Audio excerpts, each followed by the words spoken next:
அண்மை செய்தியாக பார்த்து வருகிறோம். புதுச்சேரி சிறுமி உயிரிழந்த வழக்கில் அவர் பாலியல் துன்புறுத்தலுக்கு ஆளானது உறுதி செய்யப்பட்டிருக்கிறது. இது தொடர்பான மேலும் விவரங்களை செய்தியாளர் கிருஷ்ணா வழங்கிட கேட்கலாம். கிருஷ்ணா, வணக்கம். மேலும் விவரங்கள்.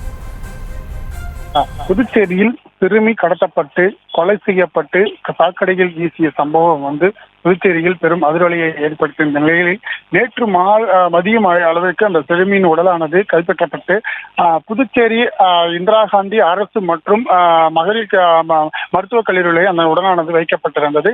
அதன் பிறகு இன்று காலை ஜிப்மர் மருத்துவமனைக்கு உடல் குறைவுக்காக அழைத்து செல்லப்பட்டது.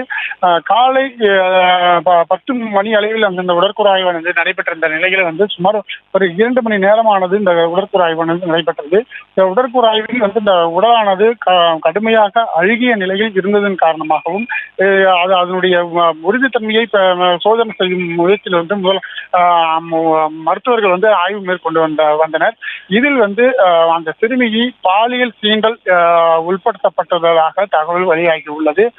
அந்த பெண் உறுப்பின் அதிக அளவில் காயம் ஏற்பட்டுள்ளதன் காரணமாகவும் அந்த பெண் உறுப்பில் தையல் போட்டுள்ளதாகவும் தகவல் வெளியாகி உள்ளது.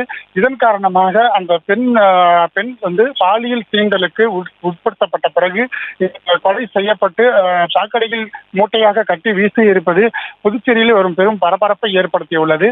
இந்த குழந்தையின் உடலை பெற்றோர்கள் ஏற்கனவே சொல்லியிருந்தார்கள், நாங்கள் வாங்க மாட்டோம், அந்த குற்றவாளிகளை தங்களிடம் ஒப்படைக்க வேண்டும், இல்லை என்றால் ஒரு கடுமையான தூக்கு தண்டனை வழங்க வேண்டும் என கோரிக்கை வைத்திருந்த நிலையில தற்போது அந்த சிறுமியின் தந்தை முதலமைச்சர் ரங்கசாமியை சந்திப்பதற்காக சட்டமன்ற வளாகத்திற்கு வந்திருக்கிறார்.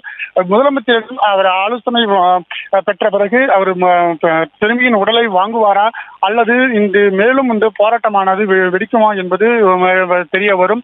இது புதுச்சேரி முழுவதுமே இந்த சிறுமியின் கொலை வழக்கானது போதாகரமாக வெடித்து அங்கே போராட்டமாக வெடித்து வருகிறது. இந்த நிலையில் தான் இந்த உடற்கூறாய்வின் முடிவு தற்போது வெளியாகி உள்ளது.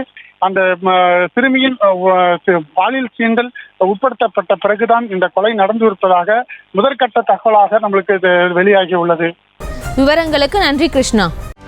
செய்திகளை உடனுக்குடனும் துல்லியமாகவும் தெரிந்து கொள்ள சப்ஸ்கிரைப் பண்ணுங்க.